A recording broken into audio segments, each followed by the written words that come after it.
아멘. 자, 말씀은 사도행전입니다. 사도행전 19장. 오늘 말씀이 짧은데요, 아주. 19장 8절에서 10절입니다. 세 절이죠. 우리 함께 한 목소리로 읽도록 하겠습니다. 19장 8절에서 10절입니다. 바울이 회당에 들어가 석 달 동안 담대히 하나님 나라에 관하여 강론하며 권면하되 어떤 사람들은 마음이 굳어 순종하지 않고 무리 앞에서 이 도를 비방하거늘 바울이 그들을 떠나 제자들을 따로 세우고 두란노 서원에서 날마다 강론하니라. 두 해 동안 이같이 하니 아시아에 사는 자는 유대인이나 헬라인이나 다 주의 말씀을 듣더라. 아멘. 이용기 목사님 나오셔서 말씀 전해 주시겠습니다.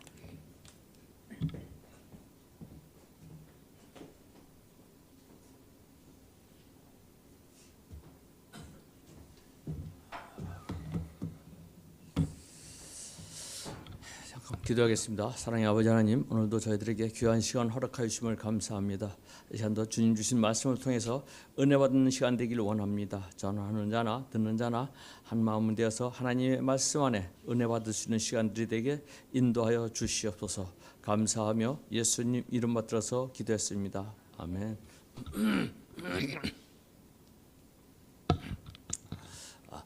신약 시대에는 유대인들이 10명 이상 사는 곳에는 어디든지 회당을 세울 수가 있었습니다. 유대인들은 회당에서 율법을 교육하고 율법에 따른 예배를 드리고 율법에 의한 구성원도 세우고 율법에 의해서 다스렸습니다. 율법의 통치를 받는 중심지가 회당이었습니다. 바울은 지금 방문하는 도시마다 그랬듯이 예배소에서도 우연히 만난 어떤 제자들에게 복음을 전하고 세례를 베푼 후에 곧바로 회당을 찾아갔습니다. 8절입니다. 바울이 회당에 들어가 석 달 동안 담대히 하나님 나라에 관하여 강론하며 권면하되, 바울은 구약 성경을 통해서 회당에 모인 사람들에게 강론하며 권면하였습니다. 주제는 하나님 나라였습니다. 하나님 나라라 하면은 하나님이 계신 곳이죠. 하나님이 계신 곳에 들어가기 위해서는 통로를 통하여야지 들어갈 수가 있는 것입니다. 그에 대해서 바울은 강론하였습니다. 요목은 14장 6절입니다. 예수께서 이르시되 내가 곧 길이요 진리요 생명이니 나로 말미암지 않고는 아버지께로 올 자가 없느니라. 하나님 나라에 들어가려면은 반드시 예수님을 통해서만이 들어갈 수 있습니다. 하늘 나라에 들어갈 수 있는 유일한 통로는 즉 예수님임을 바울은 증거했습니다. 바울이 석 달 동안 회당에서 하나님 나라를 강론하며 예수님을 증거했습니다. 최소 석 달이면 12번을 안식일 예배와 주중 모임에서 말씀을 전했습니다. 특별히 여기서 담대히 전했다라는 것은 거침없이 예수 그리스도에 대해서 증거하였다는 것을 얘기합니다. 그러나 선민이라는 자부심이 가득한 유대인들은 이 바울의 강론에 순종하지 않았습니다. 우리는 선택된 민족, 선민인데 율법을 지킴으로써 하늘나라에 들어갈 수 있는데 무슨 소리냐? 무슨 예수를 통해서 들어가야 되느냐? 하면서 오히려 바울의 강론에 반기를 들었습니다. 9절 말씀입니다. 어떤 사람들은 마음이 굳어 순종하지 않고 무리 앞에서 이 도를 비방하거늘 바울이 그들을 떠나 제자들을 따로 세우고 두란노 서원에서 날마다 강론하니라. 그래서 어떤 사람들이라는 것은 일부 사람들을 얘기하는 것이죠. 일부의 사람들이 마음이 굳었다라고 얘기하고 있습니다. 즉 바울이 전하는 예수 그리스도의 복음에 대해서 이 공개적으로 이들은 마음이 굳어서 바울의 복음을 비판했습니다. 바울이 마음이 굳었다는 것은 즉 몸돌과 같이 단단해졌다는 뜻으로 무감각하고 까다로우며 적대적인 것을 이야기합니다. 즉, 우리 지난 주일에 목사님이 말씀하셨듯이 씨 뿌리는 비유가 나왔죠. 이 네 밭의 종류가 있었는데 그 중에 길가에 떨어진 씨를 얘기하셨습니다. 누가복음 8장 5절 12절입니다. 씨를 뿌리는 자가 그 씨를 뿌리러 나가서 뿌릴새 더러는 길가에 떨어짐에 밟히며 공중의 새들이 먹어버렸고 길가에 있다는 것은 말씀을 들은 자니 이에 마귀가 가서 그들이 믿어 구원을 얻지 못하게 하려고 말씀을 그 마음에서 빼앗는 것이요. 말씀이 뿌리를 내리려고 해도 뿌리를 내릴 새가 없이 그 말씀을 뺏어갔습니다. 즉 마귀들이 뺏어갔다는 것이죠. 이와 같이 에베소 회당의 사람들도 바로 그 길가와 같은 길가와 같은 강팍한 마음을 가진 사람들이었습니다. 그래서 복음의 말씀을 들리지도 않았고 이들은 바울의 복음의 말씀을 거부했고 회방하는 데까지 나갔습니다. 전파되는 하나님의 말씀에 마음의 문을 굳게 닫으셨던 것이죠. 제가 항상 말씀드렸지만 저희 어머니를 구원시키지 못하고 후회하면서 살았습니다. 근데 이 말씀을 준비하다 보니까 저희 어머니는 마음의 문을 닫았다는 것을 생각했던 것입니다. 왜냐하면 제가 살던 동네에서 처음에 교회가 들어왔을 때에 저는 이제 교회를 나갔고 그때 그 당시 전도사님과 교회 집사님이 저희 집에 와서 예배를 드렸었습니다. 근데 어머니는 예배를 드리고 나서 그 뒤로 교회를 안 나가셨어요. 저만 나갔고. 근데 그때 예배 드릴 때 천국과 지옥에 대해서 얘기를 이제 전도사님이 했는데 제가 어머니에게 아니 천국은 어떻게 산소에 가보면 아무런 구멍도 뚫려 있지 않고 그런데 뭐가 천국 가냐고 그랬더니 저희 어머님이 영이 천국 가고 지옥 간다 이렇게 얘기를 해주시더라고요. 그러면서도 이분은 교회를 안 나가셨어요. 그러다 저희 이모님이 예수 믿다가 돌아가셨는데 돌아가시는 날 꿈에 저희 어머니가 꿈에 이모님이 천사에 들려갖고 하늘나라로 가는 것을 꿈으로 보셨다는 겁니다. 그런데도 저희 어머니는 교회를 나가시지 않더라고요. 그 당시 저도 어떤 구원의 확신이 없었기 때문에 어머니에게 꼭 교회 나가셔야 됩니다라고 얘기를 하지 못했던 것이죠. 즉 저희 어머니는 마음의 문을 열지 않고 닫았던 것이죠. 저 자신도 그 당시에 확실한 구원관이 없었으니까 어머니에게 강권적으로 이렇게 설득을 하지 못했던 것입니다.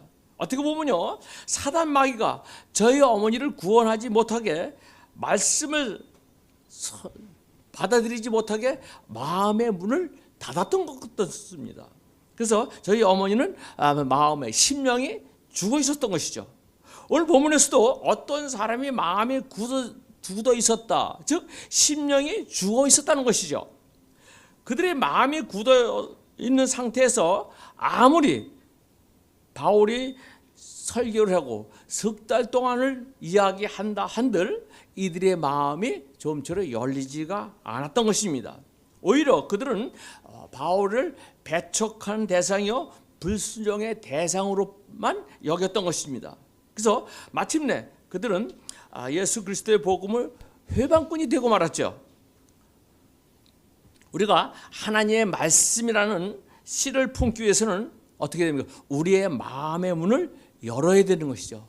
마음을 갈아엎고 부드러운 옥토가 되어야지 하나님의 말씀이 우리 마음 속에 탁탁 박힐 수가 있는 것입니다. 그리고 씨를 맺을 수가 있는 것이죠. 부드러운 옥토에 씨앗을 심겨지면 열매를 결실할 수 있듯이 부드럽게 갈아엎어진 우리의 마음에 하나님의 말씀의 씨가 심겨지면 하나님의 말씀의 씨가 우리를 사로잡아서 우리로 하여금 하나님의 말씀에 순종하게 하는 것입니다. 우리는 하나님의 말씀의 능력에 힘입어서 그 하나님의 말씀의 증인으로 살아갈 수가 있는 것입니다. 그래서 우리의 마음이 정말로 중요한 것이죠.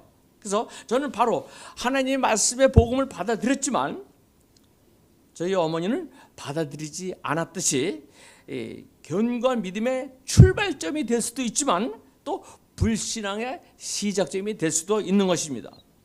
바울이 3달 동안 유대인 회당에서 계속해서 예수 그리스도의 복음을 전하는 동안에 예수 그리스도의 복음을 배척하는 회방꾼들이 있었습니다. 바울이 그들에게 처음에 얼마나 타일렀겠습니까? 그리고 그들에게 얼마나 고면하였겠습니까? 그러나 이 회방꾼들은 전혀 돌이킬 기색이 보이지 않았기 때문에 바울은 다음 행동을 취합니다. 9절 말씀 보시기 바랍니다. 어떤 사람들은 마음이 굳어 순종하지 않고 무리 앞에서 이 도를 비방하거늘 바울이 그들을 떠나 제자들을 따로 세우고 두란노 소원에서 날마다 강론하니라. 에베소에서 바울은 회당을 떠나 제자들을 따로 세웠습니다. 따로 세운 제자들은 전도 여행을 마무리하고 안디옥으로 돌아갔다가 다시 방문한 에베소에서 복음을 전할 때에 그 복음을 받아들인 에베소 사람들입니다. 그들을 위해서 바울은 또 에베소에서 브리스길라와 아굴라를 남겨뒀을 때 이 브리스길라와 아굴라를 통해서 예수님을 영접한 사람들입니다.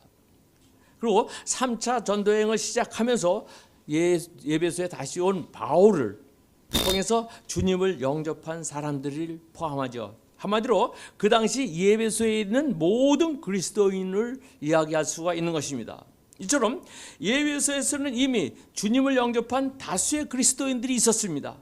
그러나 바울들은 그들의 힘을 합쳐서 회당에서 자신을 배척한 복음의 방해자들과 어떻게 했습니까? 맞서서 싸우지 않았습니다.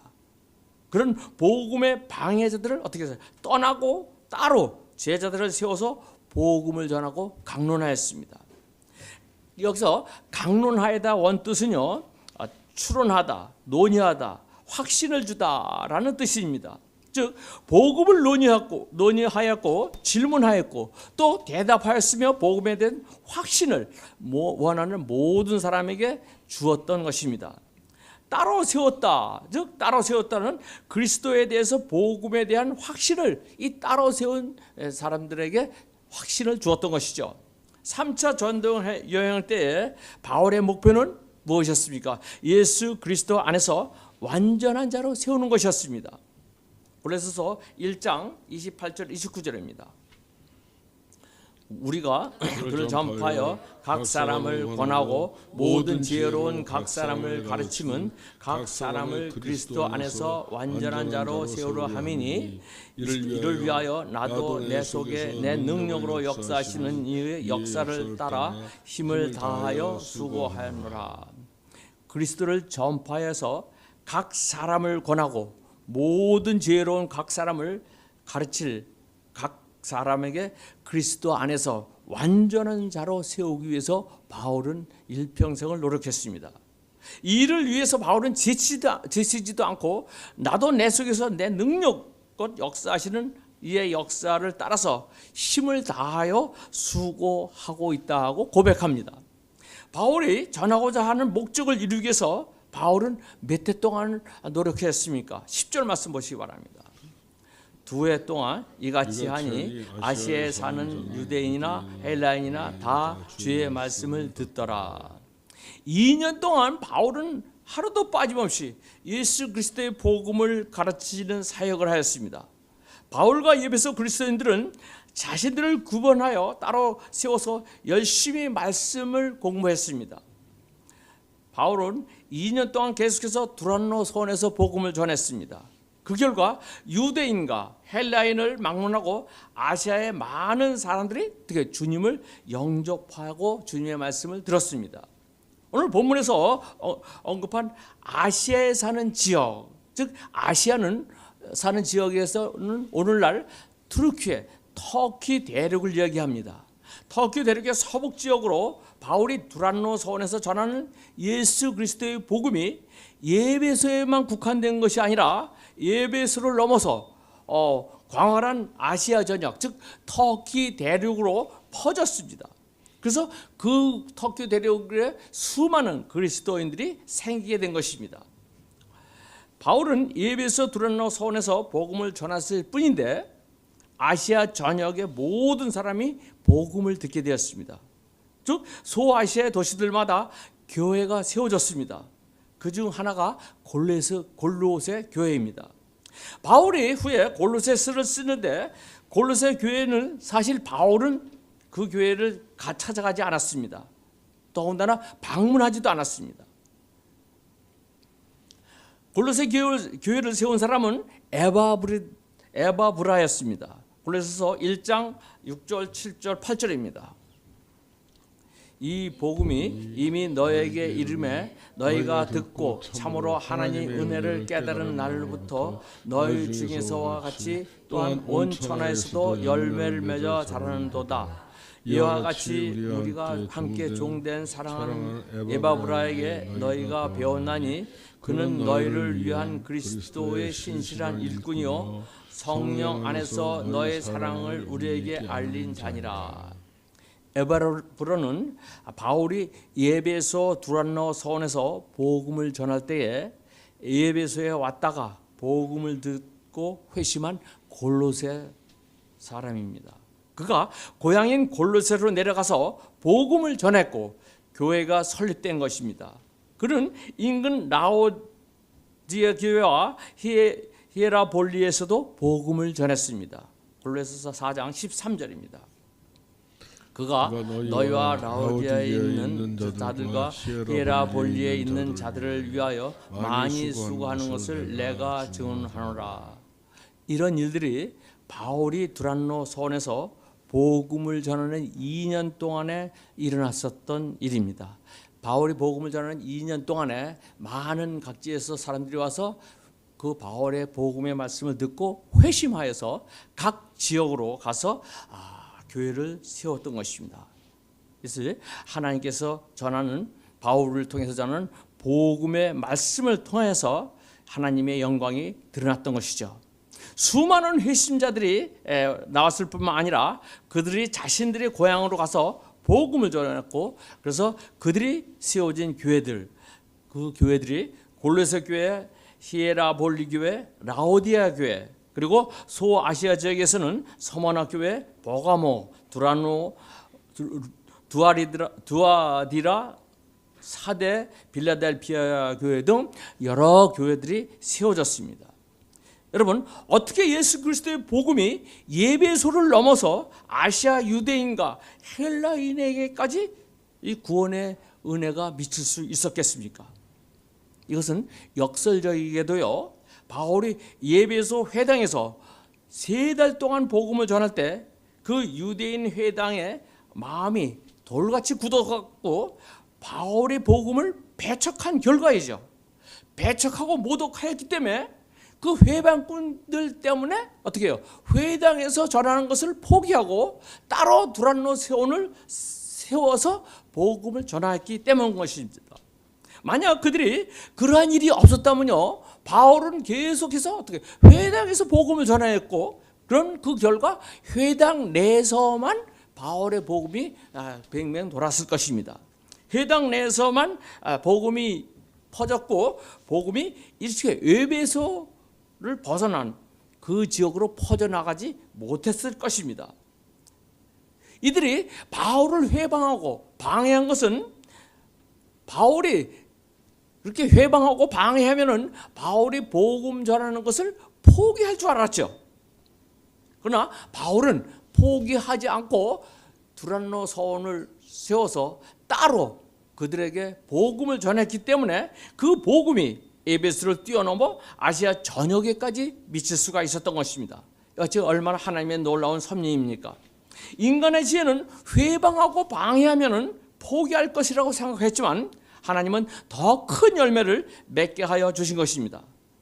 하나님이 행하시고자 하는 것을 인간은 그래서 어떠한 지혜로도 막을 수가 없는 것이죠. 스탠리 존슨이라는 감리교 선교사가 있었습니다. 인도에서 선교를 한 사람이었죠. 어느 날 스탠리 존슨 선교사가 노방 전도를 하고 있는데 이슬람교도 한 사람이 와서 설교 중간에 외쳤습니다. 우리는 당신네 기독교인들이 못 가진 것을 가지고 있습니다. 선교사가 그것이 무엇이냐 물었습니다. 이슬람교도는 얘기합니다. 우리는 베단에 가면 베딘다에 가면은 마호메트 시체가 들어있는 관이 있어서 정말 마호메트라는 사람이 있었다는 것을 알 수 있습니다. 하지만 당신네 기독교인들은 예루살렘에 가면 빈 무덤밖에 있지 않지 않습니까? 스틀리 선교사는 그 말에 고맙습니다. 그 말이 맞습니다. 그러니까 그 이슬람 선교사가 당신의 말이 그대로 사실인데 그것이 바로 기독교의 다른 점입니다 라고 스탠리 존스 선교사가 얘기합니다. 그게 무슨 말입니까? 그러니까 당신들은 무덤이 있다고 하지만 우리 예수님은 어떻게 했습니까? 부활하셨기 때문에 무덤이 없는 것입니다 라고 답해 줬다고 합니다. 이같이 하나님께서는 우리의 생각을 뛰어넘는 분이십니다. 그래서 고린도서 1장 25절입니다. 하나님의 어리석음이 사람보다 지혜롭고 하나님의 약하심이 사람보다 강하니라. 이처럼 하나님의 섭리는요, 우리 인간의 지혜를 따라갈 수가 없게 하나님은 섭리하고 계십니다. 그러기에 우리는 무엇을 먼저 하나님의 뜻을 구해야지 되는 것입니다. 그리고 하나님이 하시는 일을 인간이 어떠한 지혜로도 그것을 막을 수가 없습니다. 하나님은 오늘 바울이 전한 것처럼 회당을 벗어나서 하나님의 말씀을 증거했을 때 그 회당을 벗어나 두란노 서원에서 증거한 그 복음이 아시아 전역을 퍼졌듯이 하나님의 뜻은 우리가 헤아릴 수가 없습니다. 그래서 하나님의 뜻을 따라서 살아가는 것, 정말로 그것이 우리에게 중요한 것이죠. 그래서 여러분이나 저나 살아가면서 하나님의 뜻을 분명히 알고 그 뜻에 순종하는 것이 필요한 것입니다. 내 생각, 내 뜻을 갖고 이것은 내 마음에 안 맞는다, 이것은 아니다라고 하나님의 뜻에 거역하는 일들을 하는 이런 우를 범하지 않는 여러분과 저가 되기를 축원을 드리겠습니다. 기도하겠습니다. 사랑의 아버지 하나님, 항상 지켜주심을 감사합니다. 오늘도 주님께서 저희들에게 주신 말씀처럼 하나님의 뜻을 우리가 분명히 알고 그 뜻에 반하는 행동을 하지 않게 하여 주시고, 저희들의 마음에 굳었던 마음이 문을 열게 하여 주셔서 옥토같이 하나님의 말씀을 받아들일 수 있는 귀한 믿음을 저희들에게 허락하여 주시옵소서. 감사하며 예수님 이름 받들어서 기도했습니다.